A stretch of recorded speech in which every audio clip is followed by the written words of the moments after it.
మనం పరిశుద్ధ గ్రంథమైన బైబిల్ నుంచి చూస్తామన్నమాట. దాని కొరకే నెహెమ్యా గ్రంథం, ఈ దినము నెహెమ్యా గ్రంథం మరి చూడండి, మీ పరిశుద్ధ గ్రంథాల్లో 8వ అధ్యాయము 10వ వచనం చదువుకుంటాం.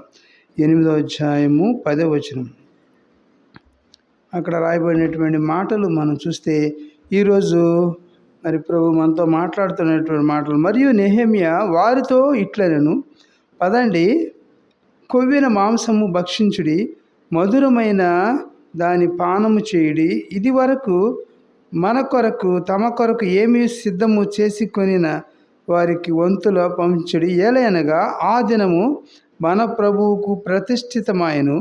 మీరు దుఃఖపడకుడి, యెహోవా యందు ఆనందించటం వల్ల మీరు బలం పొందెదరు. చాలు, చిన్న ప్రార్థన చేసుకుంటాం. పరిశుద్ధుడైన తండ్రి, ప్రేమగల ప్రభువా, కృప కలిగిన దేవా, మీకు వందనాలు, స్తోత్రాలు తండ్రి. నాయన, మీ పాద సన్నిధిలోకి వచ్చి ప్రభా మీరు మాట్లాడేటువంటి కృపను బట్టి మీకు వందనాలు, స్తోత్రాలు. నిలబడి మీ దాసుని బలహీనుడను నాయన మీరే బలపరచండి, మీ ఆత్మతో నింపండి, మీ నోటిపూరగా వాడుకుని మీరే మహిమ ఘనత ప్రభావాలు పొందండి. నాయన, వినగలిగిన చెవి, గ్రహించగల మనసు అనుగ్రహించండి. నాయన మీరే సహాయం చేయండి ప్రభా. మీ నడిపింపును నాయన మీ యొక్క కృపను అనుగ్రహించండి ప్రభా. ఆయన మీరే దయ చూపించండి. వాక్యం మీది, ప్రజలు మీ వారు ప్రభా. మీ ప్రజలతో మీరే ప్రభా మాట్లాడి వారిని సంతృప్తిపరచండి ప్రభా. మీరే కృప చూపించండి. నేనైతే నిష్ప్రయోజకుడైనటువంటి దాసుడునని మీ ఎదుట నేను ఒప్పుకుంటూ నన్ను పూర్తిగా మీరు ఖాళీ చేయండి ప్రభు. మీ ఆత్మతో నింపి మీ నోటిపూరగా వాడుకుని మీరే మహిమ ఘనత ప్రభావాలు పొందుకోమని యేసు నామములో వేడుకుని ప్రార్థిస్తున్నాం తండ్రి, ఆమేన్.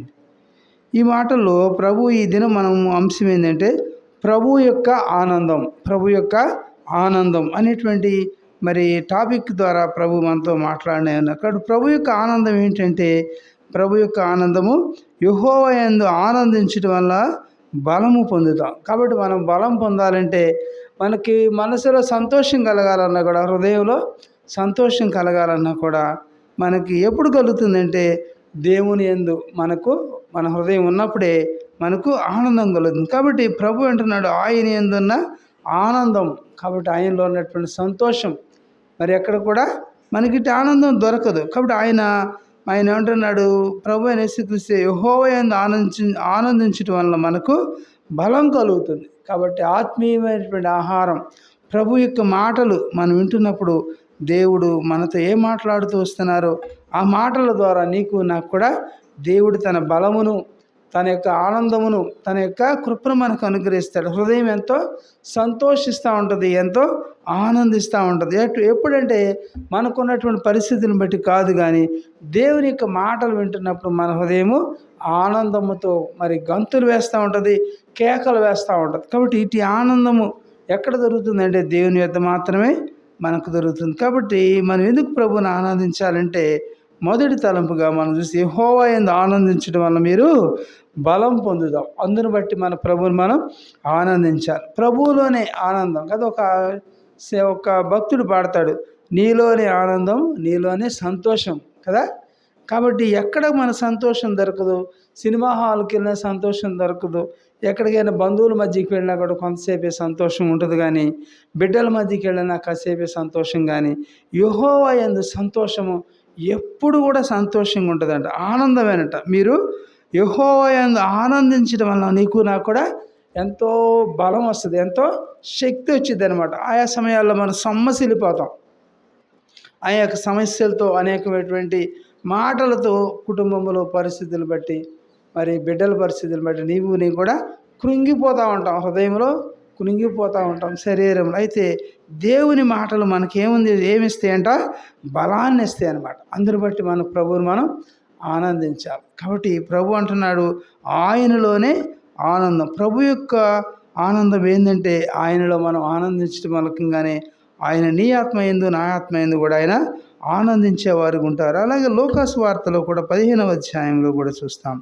లూకాసు వార్త భక్తుడు లూకాసు వార్తలో కూడా ఒక మాట చూస్తాం. 15వ అధ్యాయము మొదటి 7 వచనాలు చదువుకుంటాం. లూకాసు వార్త 15వ అధ్యాయము అక్కడ కొన్ని మాటలు అన్నీ కూడా మనం చదువుకుంటాం. 15వ అధ్యాయం చూడండి. లూకాసు వార్త 15వ అధ్యాయము మొదటి 7 వచనాలు కూడా మనం గమనిస్తే ఈ విధంగా రాయబడుతూ ఉన్నాయి. ఒకప్పుడు సమస్తమైన కాబట్టి సుంకరులను పాపులను ఆయన బోధ వినుటకు ఆయన దగ్గరకు వచ్చుచుండగా పరిసయ్యులను శాస్త్రులను అది చూచి ఇతడు పాపులను చేర్చుకొని వారితో కూడా భోజనం చేయుచున్నాడని చాలా వారు ఏం చేస్తున్నారంటే సనుక్కున్నారంట. మరి 3వ వచనం అంటాడు, అందుకు ఆయన వారితో ఈ ఉపమానము చెప్తున్నాడు. ఆ వారితో ఈ ఉపమానాన్ని మాట్లాడుతున్నాడు. మీలో ఏ మనుషునికైనాను 100 గొర్రెలు కలిగి ఉండగా వాటిలో ఒకటి తప్పిపోయిన ఎడల అతడు 99 అడవిలో విడిచిపెట్టి తప్పిపోయినది దొరుకు వరకు దాన్ని వెదక వెళ్ళడా?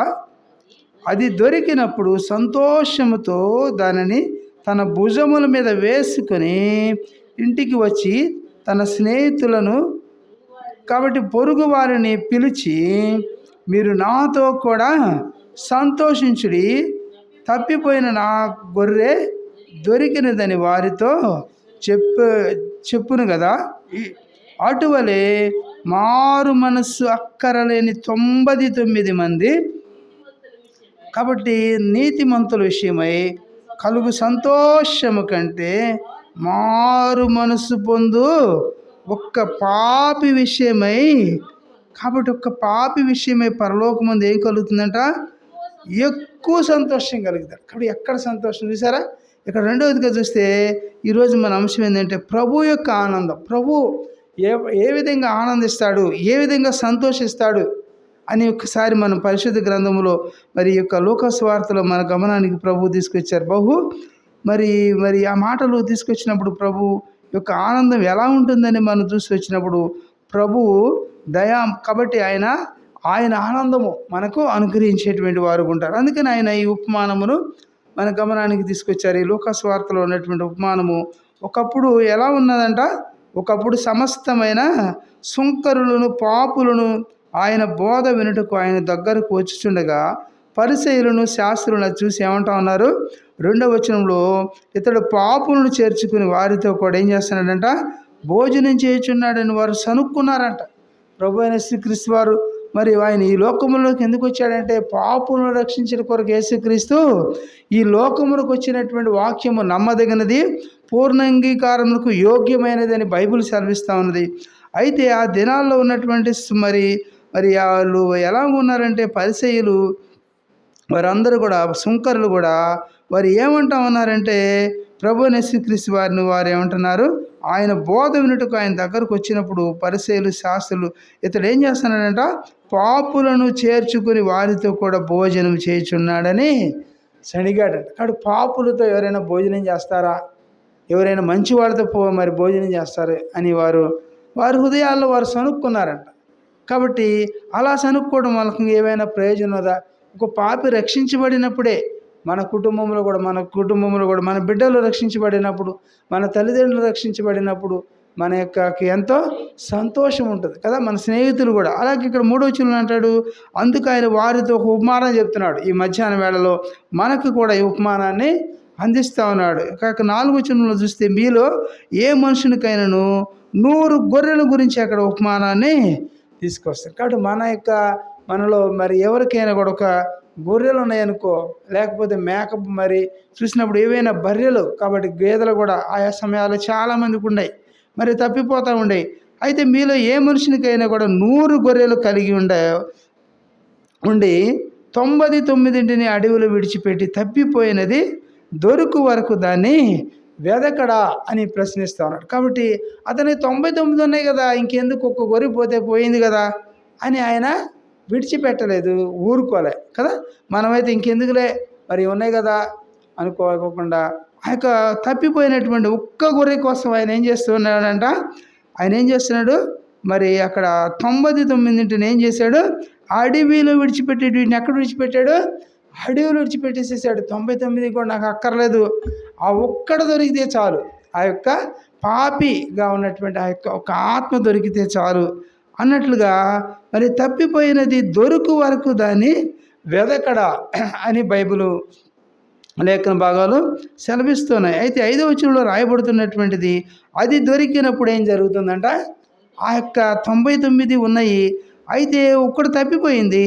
అది దొరికినప్పుడు సంతోషంతో దాన్ని ఏం చేస్తాడంట, తన భుజముల మీద వేసుకుంటాడు. తన యొక్క భుజముల మీద ఆ యొక్క గొర్రెను వేసుకుంటాడు. అలాగే నిన్ను నన్ను కూడా దేవుడు, నేను కూడా తప్పిపోయినప్పుడు ప్రభు అయిన యేసుక్రీస్తు వారు నిన్ను నన్ను కూడా వెదికినాడు.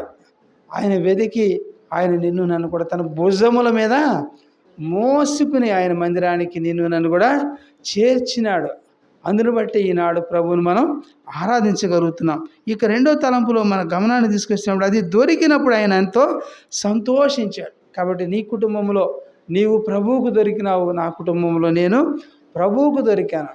ప్రభువు నిన్ను నన్ను కూడా ఆయన ఎన్నుకున్నాడు, ఆయన పిలుచుకున్నాడు. నీవు మరి మన కుటుంబంలో అనేక మంది మరి తప్పిపోయారు, అనేక మంది మరి మందిరానికి రాలేకపోతున్నారు. కానీ దేవుడు నిన్ను నన్ను అయితే వెదకి ఏం చేశాడంట, తన యొక్క భుజముల మీద ఎక్కించుకున్నాడు. ఎవరు ఎక్కించుకుంటారు తన భుజములు? మన యొక్క బిడ్డలను కూడా చూసావా? చిన్నప్పుడు బిడ్డలను చక్కగా వారు ఏం చేస్తారు, భుజం మీద ఎక్కించుకుని చక్కగా మోస్తూ ఉంటారు. ఎందుకు భుజం మీద ఎక్కించుకుంటే గల కారణం ఏంటంటే ఆ కుమారుడు మీద ఉన్నటువంటి ప్రేమ, ఆ కుమార్తె మీద ఉన్నటువంటి ప్రేమను బట్టే వారు భుజాల మీద ఎక్కించుకుంటారు కదా. ఆ యొక్క మాటలు కూడా అంటూ ఉంటారు. కాబట్టి ఇక్కడ భాగంలో మనం చూస్తాము, దానిని తన భుజముల మీద వేసుకుని మరి ఇంటికి వచ్చి ఏం చేస్తాడంట, తన స్నేహితులకును పొరుగు వారిని పిలిచి. కాబట్టి అది దొరికినప్పుడు ఊరికనే ఉంటాడా? ఎంత మాత్రం కూడా ఊరికనే ఉండకుండా అది దొరికినప్పుడు దాన్ని తన భుజములో వేసుకుని తన స్నేహితులకు తన పొరుగు వారిని పిలిచి, మీలో నాతో కూడా మీరు వచ్చి ఏం చేస్తారు, మీరు నాతో కూడా సంతోషించుడు అంటాడు కదా. బైబిల్లో కూడా పాట ఉంటాడు, సంతోషించుడు అందరూ నాతో సంతోషించండి అంటాడు. ఎందుకు సంతోషించాలంటే ఒక ఆత్మ రక్షించాడు దేవుడు, ఒక గొర్రెను దేవుడు రక్షించాడు. కాబట్టి నిన్ను నన్ను కూడా దేవుడు రక్షించినటువంటి కారణాన్ని బట్టి ప్రభు అయిన యేసుక్రీస్తు వారి సంతోషం. కాబట్టి సంతోషం ఎక్కడ ఉందంటే యేసులోనే సంతోషం కదా. కాబట్టి ప్రభు అయిన యేసుక్రీస్తులోనే ఇట్టి సంతోషము, ఇట్టి సమాధానము, ఇట్టి కృపను దేవుడు మనకు అనుగ్రహించాడు. లోకంలో వచ్చేటువంటి సంతోషం తాత్కాలికమైనటువంటి సంతోషమే. అయితే దేవుడిచ్చేటువంటి సంతోషము మరి ఎల్లప్పుడూ కూడా మీరు సంతోషంగా ఉండండి అంటాడు ఫిలిప్పీ పత్రికలో. కాబట్టి నా జీవితంలో ప్రభు యొక్క ఆనందము, ప్రభువును ఆనందపరిచేటువంటి వారిగా దేవుడు నిన్ను నన్ను కూడా చేసుకుంటూ వచ్చాడు. అందును బట్టి మన ప్రభుని మధ్యాహ్నం వేళలో హృదయమార కూడా మనం ఆరాధించి మన ప్రభువుని మనం ఘనపరిచే ఆబద్ధులమైంటున్నాం. 5వ వచనం చదువుకుంటాము. మరి 6వ వచనంలో చూస్తే ఏం చేశాడంటే అక్కడ మరి అతను ఏం చేశాడు, తన స్నేహితులను పొరుగును పిలిచి, మీరు నాతో కూడా సంతోషించుడి, తప్పిపోయిన నా యొక్క గొర్రె దొరికినదని వారితో చెప్పుని కదా. కాబట్టి తప్పిపోయినటువంటి నిన్ను నన్ను కూడా ప్రభు అయిన యేసుక్రీస్తు వారు ఆయన పట్టుకున్నాడు. నిన్ను నన్ను కూడా పట్టుకుని ఆయన విడిచిపెట్టలేదు. ఆయన భుజముల మీద నిన్ను నన్ను కూడా ఆయన మోసినటువంటి వాడుకున్నాడు. అందును బట్టి మన ప్రభువును మనం ఆరాధించి ఆయన సంతోషంను మనకు ఇచ్చినాడు. అందును బట్టి మన ప్రభువును మనం ఆరాధించాలి. ఇక్కడ 6వ వచనంలో చూస్తే మనం అంటాడు, కాబట్టి 7వ వచనంలో అంటాడు, అటువలే మారు మనసు అక్కరలేని కాబట్టి 99 మంది నీతిమంతుల విషయమై కలుగు సంతోషము కంటే మారు మనస్సు పొందు ఒక్క పాపి విషయమై పరలోకమందు ఎక్కువ సంతోషం కలిగేదాన్ని కదా. ఎంతో ఎక్కువ సంతోషం దేవుడు సంతోషిస్తాడు. ఒక సేవకులు ఏదైనా మీటింగులు పెడతా ఉన్నారు, మీటింగులు పెట్టినప్పుడు జనం ఎక్కువ మంది వస్తే సేవకుడు ఏం చేస్తాడంట, సంతోషపడతాడు. అబ్బా నేను మీటింగులు పెట్టాను, చాలామంది వచ్చారు, అంతే నాకు చాలు అనే సేవకుడు సంతోషపడితే ఉపయోగం ఉన్నదా? అయితే ఒక పాపి రక్షించబడినప్పుడు దేవుడు సంతోషిస్తాడు కదా. ఆ యొక్క పాపి రక్షించబడినప్పుడు దేవుడు సంతోషపడాలి, కానీ మనం సంతోషపడటం కాదు. అందుకని అక్కడ ఆయన విపులముగా రాస్తున్నాడు, అటువలే మారు మనసు అక్కరలేని 99 మంది నీతిమంతుల విషయమై కలుగు సంతోషము కంటే కూడా మారు మనసు పొందు ఒక పాపి విషయమై పరలోకమందు ఎక్కువ సంతోషం. కాబట్టి ప్రభు అయిన యేసుక్రీస్తు వారికి ఎక్కువ సంతోషం ఎలా కలుగుతుందంటే, నీవు రక్షించబడినప్పుడు, నేను రక్షించబడినప్పుడే ప్రభువుకి సంతోషం కలుగుతుంది. ప్రభువా నేను కూడా ఒకప్పుడు రక్షించబడలేదు, దేవుడు ఆయన యొక్క కృపను బట్టి, ఆయన దయను బట్టి నన్ను కూడా రక్షించినావు ప్రభువా. ఇన్ని సంవత్సరాల క్రితం నాకు ఇటు సంతోషం లేదు, ఒకప్పుడు ఆనందం లేదు, నేను ఎప్పుడు కూడా దుఃఖంతో ఉన్నాను, ఎంతో వేదనలతో ఉన్నాను, నిట్టూర్పుతో ఉన్నాను. అయితే నీ సంతోషం ఇచ్చావు ప్రభువా కదా, సంతోషించుడు అందరూ నాతో సంతోషించండి అని ఇక 99 గొర్రెలు కూడా విడిచిపెట్టి అక్క దొరికినప్పుడు, తప్పిపోయిన గొర్రె దొరికినప్పుడు ఏం జరుగుతుందంటే అక్కడ ఎంతో పరలోకమందు ఎక్కువ సంతోషం, పరలోకమందు ఉన్నటువంటి దూతలు సంతోషపడతారు, ప్రభువు కూడా సంతోషపడతాడు. అందరి బట్టి మన ప్రభువుని మనం ఆనందించాలి. కాబట్టి మన ప్రభువుని బట్టి మనం ఆరాధించాలి. కాబట్టి రెండో విషయం ప్రభువు ఏమంటున్నారంటే, ప్రభువు మరి ఆయన దయానందమే మన యొక్క బలము. కాబట్టి ఈనాటి ఇటు బలము, ఈ సంతోషం ఎలా వచ్చిందంటే ఆయన దయచేశాడు కాబట్టి ఈనాడు నేను కూడా సంతోషముగా ఆయన సన్నిధిలో మరి ఉండగలుగుతున్నాం, ఆయన మాటలు వినగలుగుతున్నాం, ఆయన పాటలు పాడగలుగుతున్నాం, ఆయన్ని ప్రార్థించగలుగుతున్నాం. అందరి బట్టి మన ప్రభువుని మనం ఆరాధించాలి. కాబట్టి ఒక్క పాపి మరి రక్షించబడితే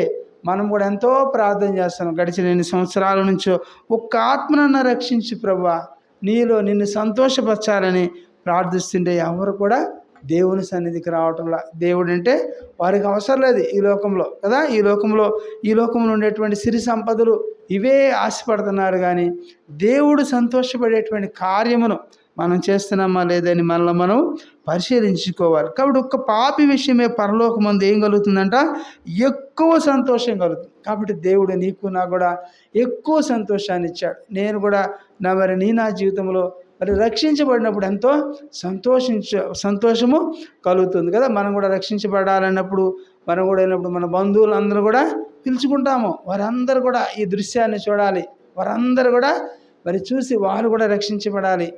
కాబట్టి నేను అలాగే ప్రభు ఇంకెంత సంతోషపడతాడు. కాబట్టి రెండవ తలంపుగా మనం చూస్తే ప్రభు అనే యేసుక్రీస్తు వారు నా గమనాన్ని చేస్తున్నటువంటి మాట ఏంటంటే, మనల్ని రక్షించాడని కాబట్టి గుర్తు చేసుకుంటూ సాక్ష్యములో ఆనందం పొందాలి. కాబట్టి మన యొక్క సాక్ష్యములో మనము ఆనందాన్ని పొందేటువంటి వారిగా ఉండాలి. కాబట్టి ఆయన మనల్ని రక్షించాడు, ఆయన అనేటువంటి గుర్తింపుతో గుర్తించాడంటూ సాక్ష్యంలో నేను కూడా ఆనందించాలన్నమాట. ప్రభు నన్ను కూడా గుర్తించాడు. ఈ లోకంలో అనేకులు ఎంతోమంది ఉన్నారు, వారందరినీ గుర్తించలేదు, కానీ నిన్ను మాత్రమే గుర్తించుకున్నాడు.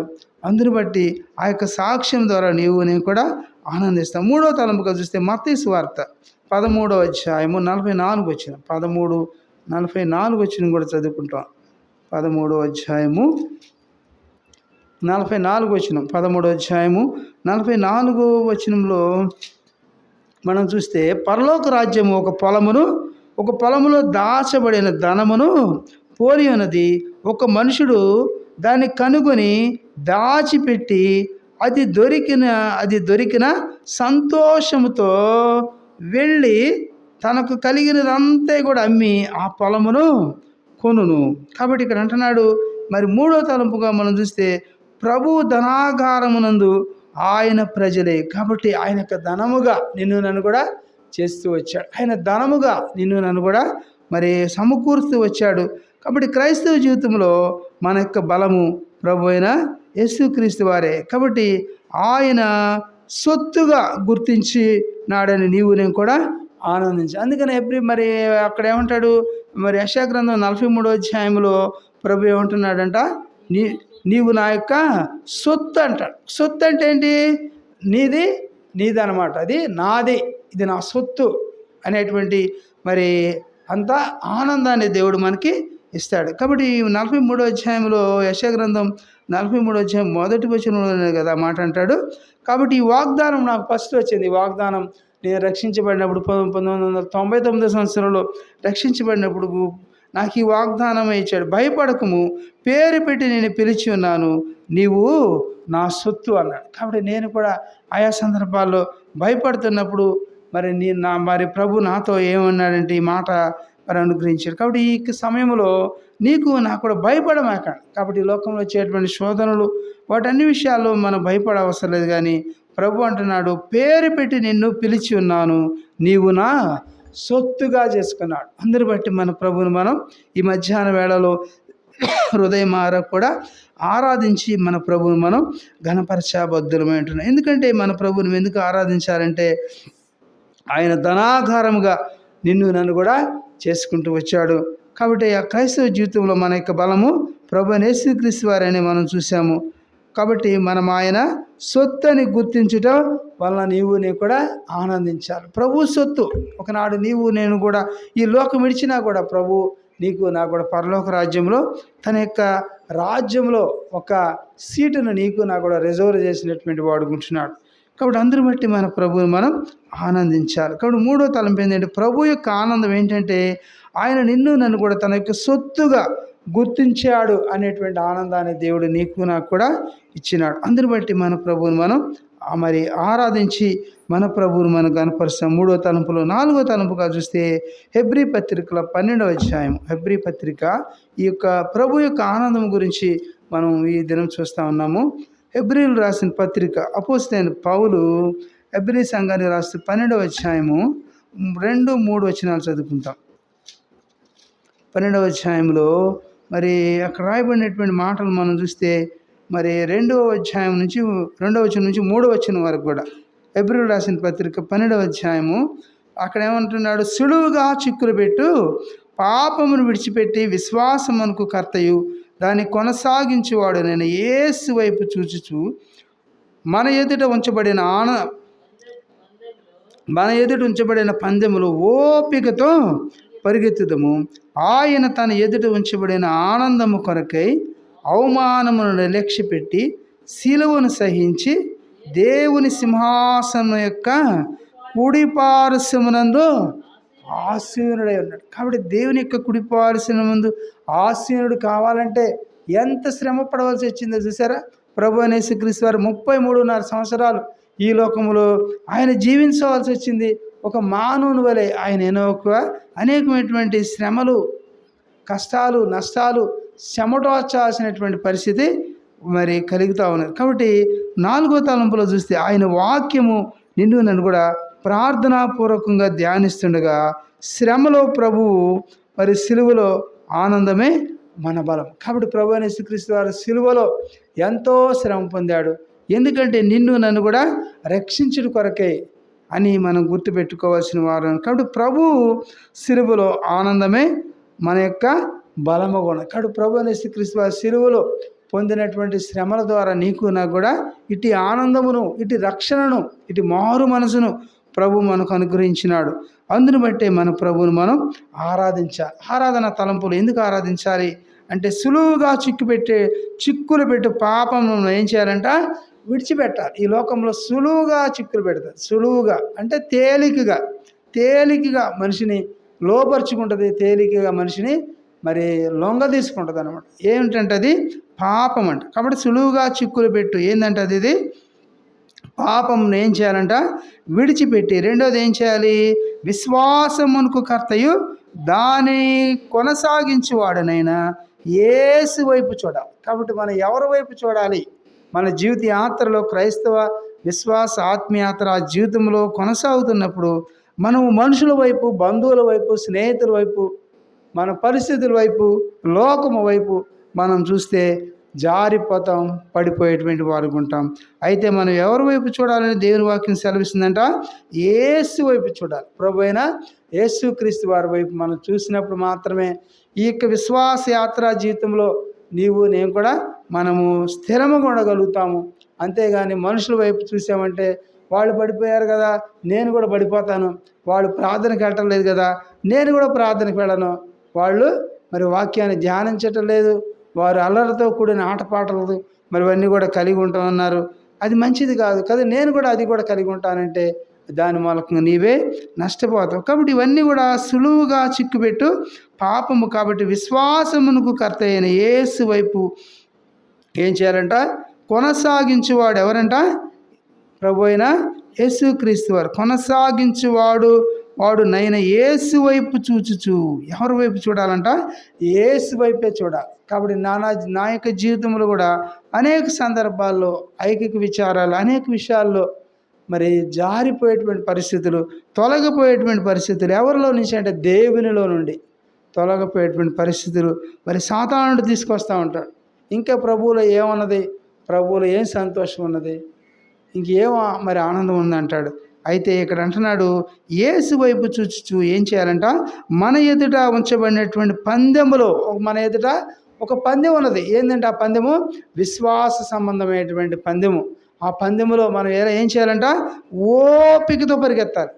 ఓపిక లేకపోతే నేను కూడా పడిపోతాం. మన బలమును ప్రభు అయిన యేసుక్రీస్తు వారు యొక్క బలమును మనం నడికట్టుగా కట్టుకుని ప్రభు అయిన యేసుక్రీస్తు వారిలో మనం కొనసాగుతున్నప్పుడు దేవుడే మనకు తోడుగా ఉంటాడు. అంతేగాని పరిస్థితుల వైపు, మనుషుల వైపు చూస్తే నేను కూడా జారిపోతాం, పడిపోతాం. కాబట్టి అలా ఉంటే ఎంత మాత్రం కూడా ప్రభుకి నీ యొక్క ఆత్మ వల్ల ఆయనకు సంతోషం ఏమాత్రం కూడా ఉండదు. కాబట్టి మన ఎదుటి ఉంచబడినటువంటి పందెములో మన ఓపికతో ఏం చేయాలంట, పరిగెత్తాలి. పరిగెత్తినప్పుడు ఏం జరుగుతుంది, అక్కడ ఏం జరుగుతుందంట, ఆయన తన ఎదుడు ఉంచబడిన ఆనందము కొరకై, ప్రభు అయిన యేసుక్రీస్తు ఆయన తన ఎదుట ఉంచబడిన ఆనందము కొరకై ఏం చేశాడు, అవమానమును నిర్లక్ష్యపెట్టి ఏం చేశాడంట, సిలువను సహించి. ఎంత అవమానపరిచారు కదా. మనము కూడా మరికొన్ని దినాలు పోతే మరలా ఏమొస్తాయి అంటే లెంట డేస్ వస్తాయి. లెంట డేస్లు మనకు జ్ఞాపకం చేసుకున్నప్పుడు ఈ సిలువ ధ్యానాలే మరలా ధ్యానిస్తూ ఉంటారు. కాబట్టి ఈ సంవత్సరంలో అలాగే ప్రభు అయిన యేసుక్రీస్తు వారు ఇక్కడ చెబుతున్నటువంటి మాట ఏంటంటే, మరి ఆయన ఏం చేశాడంట, ఆయన ఎదుట ఆనందం ఉన్నది. తన తండ్రితో ఉంటే ఆనందం ఉన్నది. చక్కగా అయితే తండ్రి తన కుమారుని చేయి విడిచిపెట్టాడు. ఎందుకంటే నిన్ను నన్ను కూడా రక్షించిన కొరకై ఆయన అంటున్నాడు. ఆ మాట మా హృదయానికి ఎంతగానో తాకిందనమాట. ఆ మాట నా హృదయంలో ఎంతో బాగా పనిచేసింది. ఆ యొక్క ప్రభు పలికినటువంటి మాటను ఆయన అంటాడు, ఆయన తన ఎదుట ఉంచబడినటువంటి ఆనందము కొరకై అవమానాన్ని ఏం చేశాడంట, నిర్లక్ష్య పెట్టాడు. అవమానాన్ని కూడా నిర్లక్ష్య పెట్టాడు.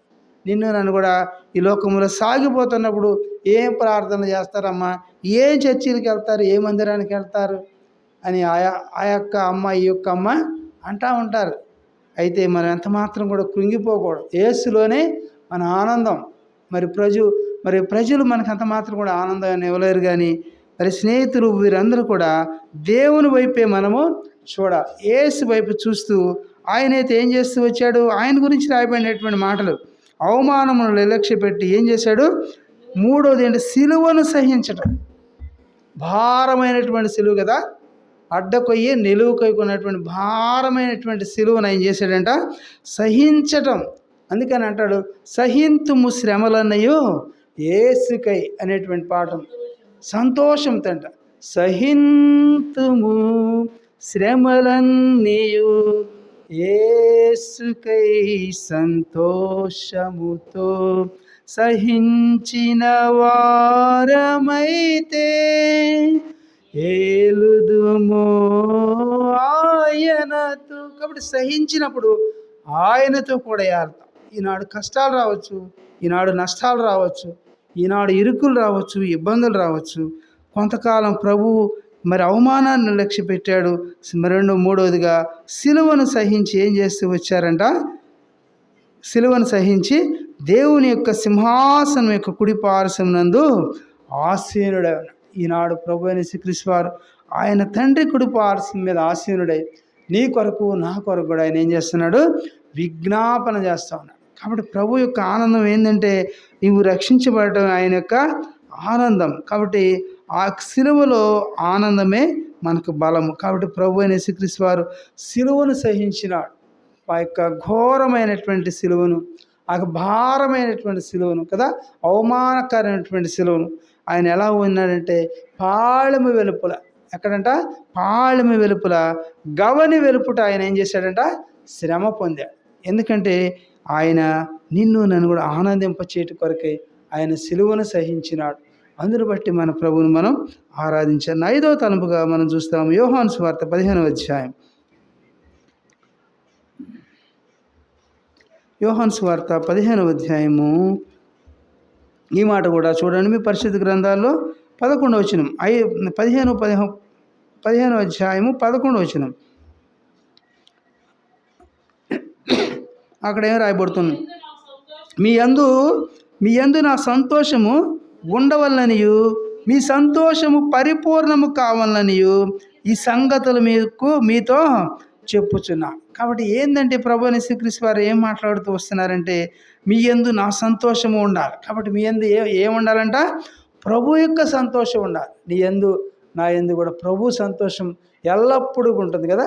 అందుకని ఇది అంటాడు ఇర్మీయా గ్రంథములో, శాశ్వతమైనటువంటి ప్రేమతో ప్రేమించున్నాను గనుక విడువకని ఎడల నేను కృప చూపుతున్నాను అంటాడు. కాబట్టి 5వ తలంపుగా చూస్తే మనము ఆయనలో నిలిచి ఉండగా ఫలించుటలో ప్రభు మనతో ఉండుట వలన కలిగేటువంటి సంతోషం. మనం ఫలించినప్పుడు ఎక్కడ ఫలించాలంటే దేవునిలో ఫలించాలి, వాక్యములో ఫలించాలి, విశ్వాసములో మనము ఫలించినప్పుడు మరి ఏం కలుగుతుందంట?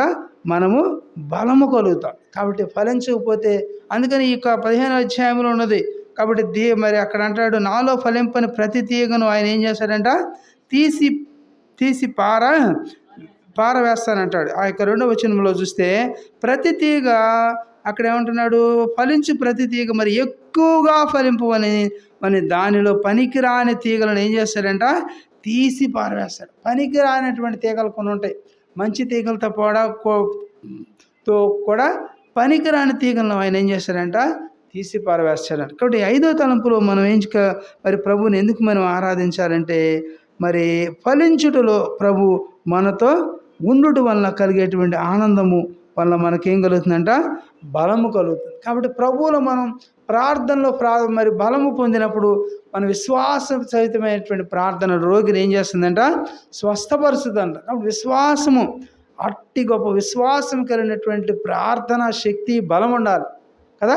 అలాంటి ప్రార్థనలు మనం చేసినప్పుడు వ్యక్తిగత జీవితంలో మనం ఆత్మీయంగా బలం పొందాం. కాబట్టి ఇటు బలాన్ని మనం ఎక్కడ పొందుతామంటే దేవునిలో మాత్రమే ఆ బలాన్ని మనం పొందగలం. కానీ ఆత్మీయమైనటువంటి బలాన్ని దేవుడు మనకు అనుగ్రహించేటువంటి దైవిక బలం అంటారు దాన్ని. కాబట్టి ఏం బలం అంట?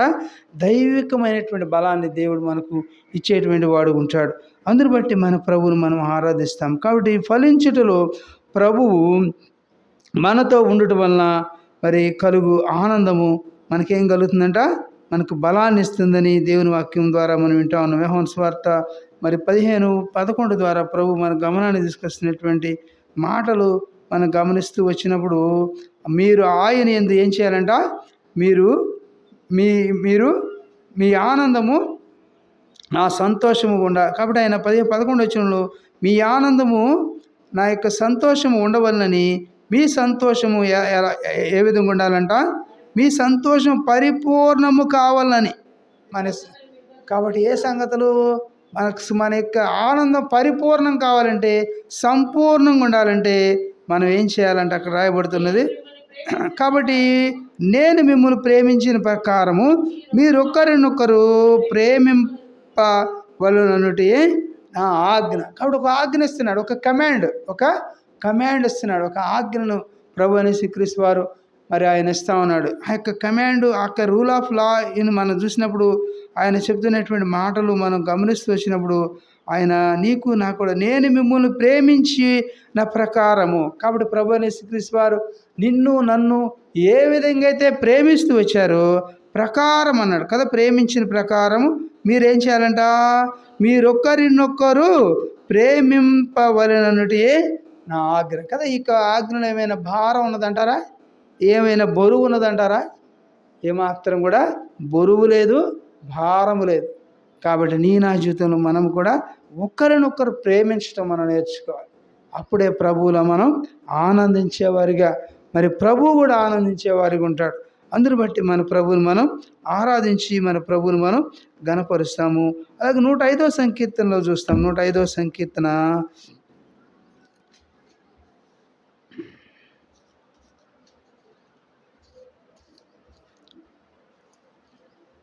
మనం ఈరోజు వింటున్నటువంటి వాక్యము ప్రభు యొక్క ఆనందము. ప్రభు ఏ విధంగా ఆనందిస్తాడు అనేటువంటి మాటలు మన గమనానికి ప్రభు యేసుక్రీస్తు వారు తీసుకొస్తారు. 105వ సంకీర్తన 43వ వచనం.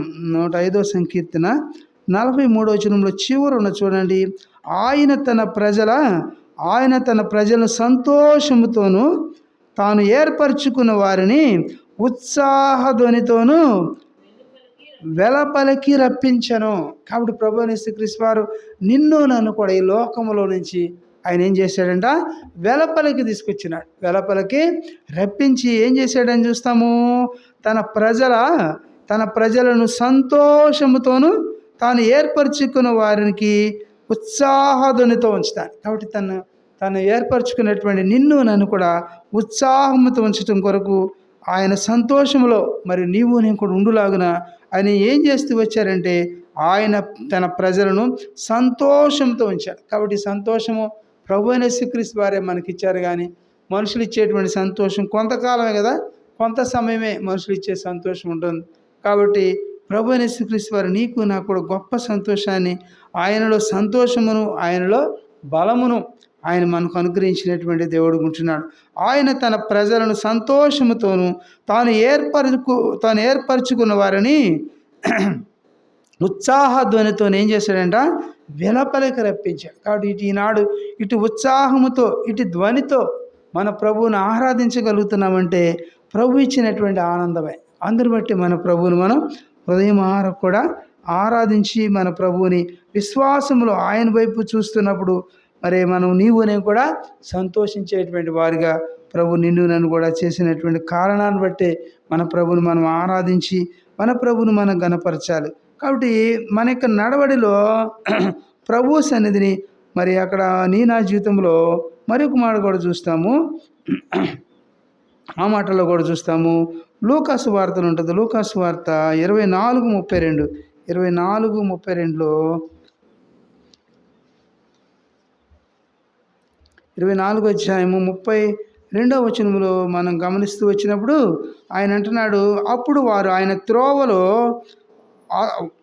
మనతో మాట్లాడు లేఖనములను మనకు బోధపరచుచున్నప్పుడు మన హృదయము మనలో మండుచుండ లేదా అని ఒక్కనితో ఒకడేం చేశాడంట, చెప్పుకున్నారంట. కాబట్టి ప్రభువైన యేసుక్రీస్తు వారి యొక్క లేఖనాలు మనం చదువుతున్నప్పుడు మనలో ఏం కలుగుతుందంటే అక్కడ చూసినప్పుడు మరి 31 నుంచి కూడా చదివితే మనకు చక్కగా అర్థమవుతుంది ఈ మాట. కాబట్టి వారి కన్నులు తెరవబడి ఆయన గుర్తుపట్టిరి, అంతటా ఆయన వారికి అదృశ్యుడు ఆయన. కాబట్టి ప్రభువైన యేసుక్రీస్తు వారు మరి లేచినటువంటి సందర్భాల్లో రాయబడినటువంటి ఆయన పునరుద్ధానుడైనటువంటి సందర్భంలో రాయబడినటువంటి లేఖన భాగాల్లో అప్పుడు వారు ఆయన త్రోవలో మరి వారి మనతో మాట్లాడుచు లేఖనములను మనకు బోధించుచు ఉన్నప్పుడు ఆయన ఏం చేస్తున్నాడంట, మన యొక్క హృదయంలో మండుచుండలేదా అని ఒకరితో ఒకడు చెప్పు. కాబట్టి ఆయన యొక్క లేఖనములు మరి జరుగుతున్నప్పుడు మన హృదయంలో ఒక రకమైనటువంటి ఆత్మీయమైనటువంటి మంట ఉంటుంది అనమాట. ఆత్మీయమైనటువంటి మంట ఉంటుంది అన్న వాక్యం వినాలి, వాక్యం చదవాలి, ప్రార్థన చేయాలనేటువంటి ఆ యొక్క సంతోషమును దేవుడు మనకు ఇచ్చినటువంటి వాడుకున్నాడు. ఆయన సన్నిధిలో నీకు కూడా ఆనందము బలమును దేవుడు మనకు అనుగ్రహించినటువంటి దేవుడు ఉంటున్నాడు. అందుని బట్టి మన ప్రభువును మనం ఆరాధించి మన ప్రభువును మనం గణపరుస్తాం. కాబట్టి ఆయన యొక్క సన్నిధిలో ప్రభు యొక్క ఆనందం ఏంటంటే మనం చూస్తున్నప్పుడు విశ్వాసములో ఆయన వైపు చూస్తున్నప్పుడు మరి నీకు నాకు కూడా సంతోషం కలుగుతుంది. కానీ ఆయన వైపు చూడకుండా మనం ప్రక్క వైపు అటువైపు వీటి వైపు చూస్తే అంత మాత్రం కూడా మన సంతోషం ఉండదు. ప్రభు వైపు చూసినప్పుడు దేవుడు మనకు సహాయం చేసి ఆయన నిన్ను నన్ను కూడా చక్కగా నడిపించేటువంటి దేవుడుగా ఉంటున్నాడు. అందుని బట్టి మన ప్రభువును మనం ఆరాధిస్తాం. చివరిగా ప్రభు యొక్క మరి ఆనందం ఎలా ఉన్నదని చూస్తే జఫన్యా గ్రంథంలో చూడండి. జఫన్యా గ్రంథం 3వ అధ్యాయం. జఫన్యా గ్రంథము 3వ అధ్యాయంలో ఈ మాటలు మనకు చక్కగా కనపడతాయి. హబక్కు తర్వాత ఉంటుంది జఫన్యా గ్రంథం.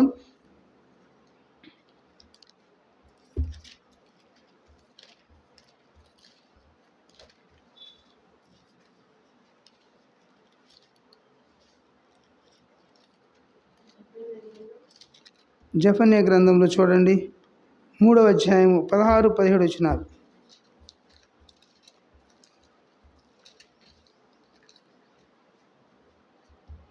మూడవ అధ్యాయం జఫన్యా గ్రంథం 3వ అధ్యాయంలో మనం చూస్తాం 16-17 వచనాలు.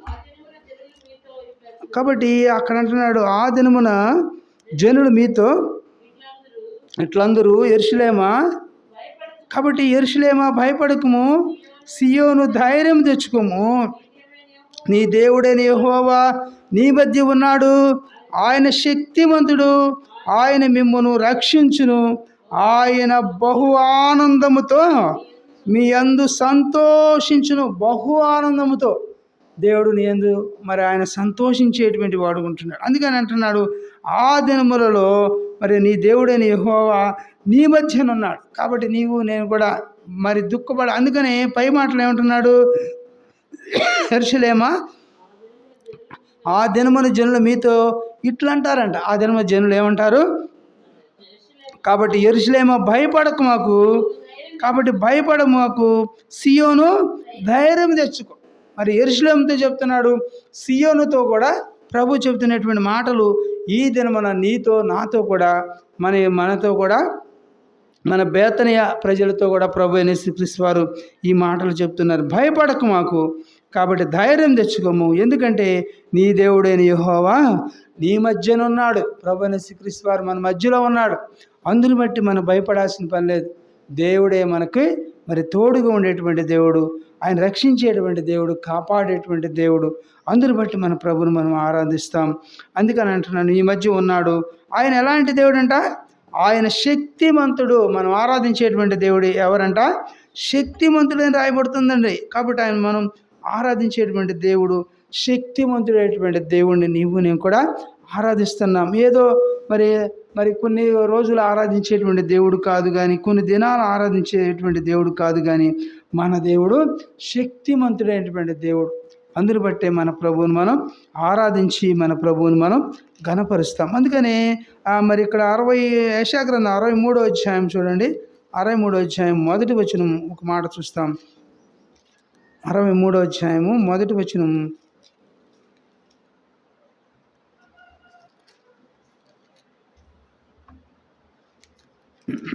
అధ్యాయం మొదటి వచనంలో ఏం రాయబడుతున్నదంటే, మరి అక్కడ రక్తవర్ణ వస్త్రములు ధరించి ఎదోము నుండి వచ్చుచున్న ఇతడెవడు, కాబట్టి శోభిత వస్త్రము ధరించిన వాడై గంభీరముగా కాబట్టి నడుచుచు, కాబట్టి బోస్రా నుండి బలాతిశయముతో వచ్చుచున్న ఇతడెవరు, నీతిని బట్టి మాట్లాడుచున్న నేనే, రక్షించుటకు బలాఢ్యుడనైన నేనే అంటున్నాడు. కాబట్టి మన యొక్క దేవుడు ఎలాంటి దేవుడని మనము ఇక జెఫన్యా గ్రంథంలో చూస్తూ వచ్చామంటే, ఆయన శక్తివంతుడు. మనం ఆరాధించేటువంటి దేవుడు శక్తివంతుడైనటువంటి మాటకు ఇక్కడ మరి యెషయా గ్రంథంలో మరి మొదటి వచనంలో 63వ అధ్యాయంలో ఆయన ఎలాంటి వాడుకున్నాడంటే, రక్తవర్ణ వస్త్రములు ధరించి.